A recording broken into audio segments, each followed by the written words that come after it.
Aujourd'hui, des mises à jour importantes ont été observées en direction d'Avdiivka. Les affrontements les plus intenses ont lieu près d'Avdiivka, où les forces russes ont du mal à progresser. En atteignant la rivière Durna, l'élan russe a diminué, permettant aux forces ukrainiennes de reprendre l'initiative de manière inattendue. Les analystes avaient précédemment émis l'hypothèse que la défense ukrainienne, le long de la rivière Durna, manquait de force. Cependant, l'Institut pour l'étude de la guerre a noté que les forces russes avaient raté l'occasion de percer le fleuve avant que les Ukrainiens ne renforcent leur défense. Les Ukrainiens ont réussi à stabiliser la ligne de front, à consolider de nouvelles positions défensives et à préparer des contre-attaques. Des rapports russes ont indiqué le déploiement de renforts par le commandement ukrainien et l'utilisation de forces de frappe mobile pour perturber les positions russes. Le passage des forces russes de stratégie offensive à défensive a considérablement ralenti les opérations, exacerbées par la géographie locale difficile limitant les voies d'attaque.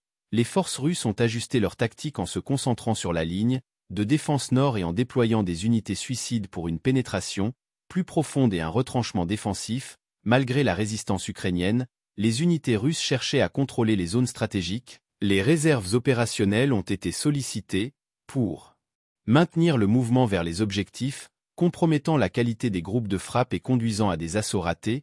Les tentatives russes de percer les défenses ukrainiennes à Berdichy ont entraîné des pertes importantes, mettant en évidence les risques liés à des détachements insuffisamment reconstitués. Le succès militaire ukrainien dans l'arrêt des avancées russes et l'augmentation des contre-attaques a conduit au déploiement de réserves opérationnelles.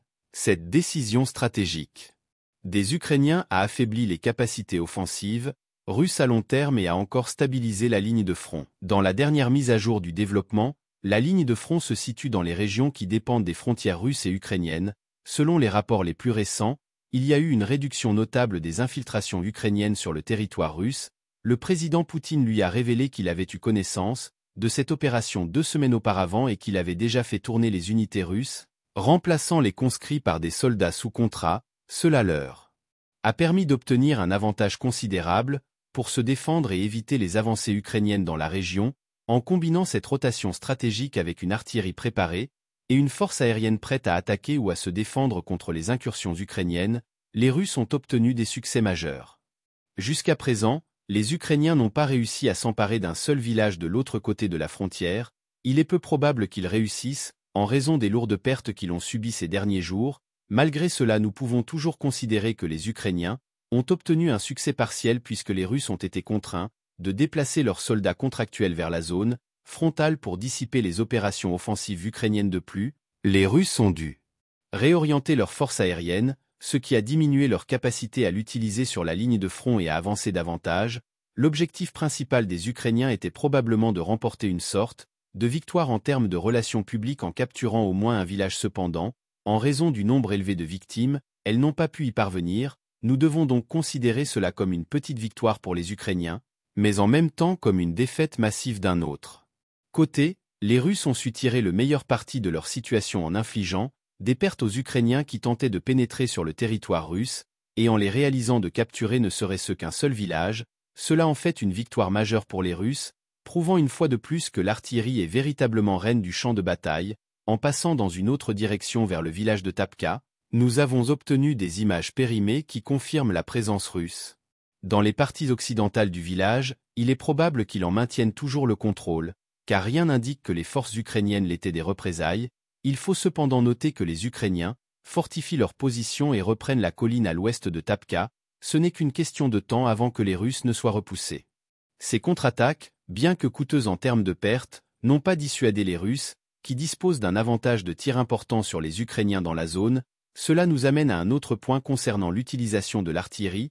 Les Ukrainiens continuent d'utiliser leur cadence de tir standard, tandis que les Russes ont considérablement réduit leur utilisation de l'artillerie par rapport à leur capacité. Selon le dernier rapport de l'OTAN, les Russes produisent environ 3 millions d'obus par an, ce qui équivaut à environ 8000 obus par jour. À titre de comparaison, ils utilisent environ 10 000 cartouches par jour, voire moins. De plus, ils reçoivent des millions d'obus de Corée du Nord.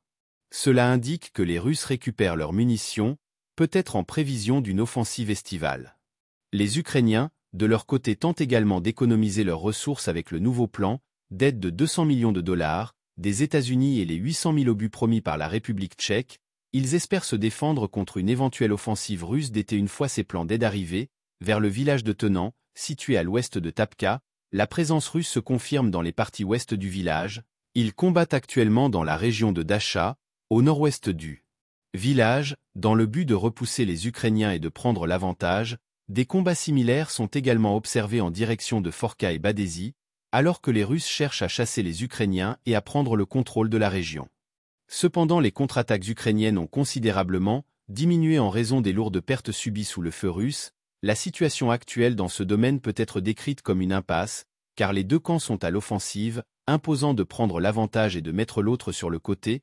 Aucune des deux parties ne dispose d'un avantage significatif, ce qui conduit à une impasse prolongée au sud. Vers Robotina, on constate une avancée russe au nord de Vie, le long de la limite forestière. Fort de cette avance, les Russes prennent d'assaut les fortifications pour tenter de s'échapper. Tirs d'artillerie et de transport de troupes se dirigeant vers les zones boisées et fournissant un feu de couverture permettant à l'infanterie de débarquer et de commencer son attaque sur les fortifications. Cette attaque blindée visait à s'emparer des tranchées, qui constituaient des positions indépendantes entre la partie nord-ouest de Robotina et la route. En cas de succès, les Russes auraient une voie claire pour prendre le contrôle des fortifications et éventuellement couper les lignes d'approvisionnement vers Robotina. En conclusion, voici les dernières mises à jour sur la ligne de front de la guerre russo-ukrainienne. Merci à tous d'avoir regardé et bonne journée.